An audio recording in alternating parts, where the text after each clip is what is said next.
People say you can't change your career at 30, that's when you're meant to be settling down. You can't change your career at 35, you should have had it figured out by then. Oh my God, you're not married at 38? What the hell are you doing with your life? Who comes up with this stuff? I have no idea. But this stuff plagues so many people that I speak to. So many people open up to me and say, Jay, I just don't know how to change. Is it possible? What do you think this guy was before he became who he is? He used to be a PE teacher, right? Sports teacher at a high school. How about her? She was a telemarketer for 2 weeks. How about her? She applied to be a funeral director. It's incredible.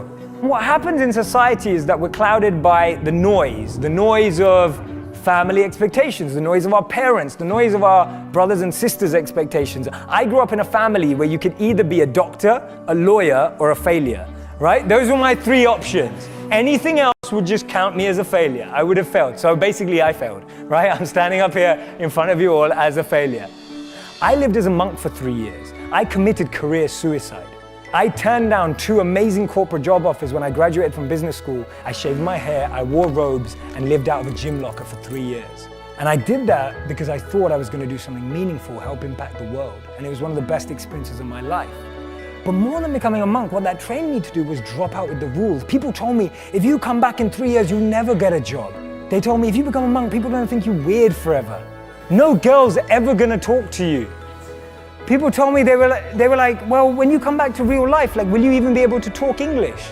And people were just really weirded out. I'm just like, okay, I think monks speak English.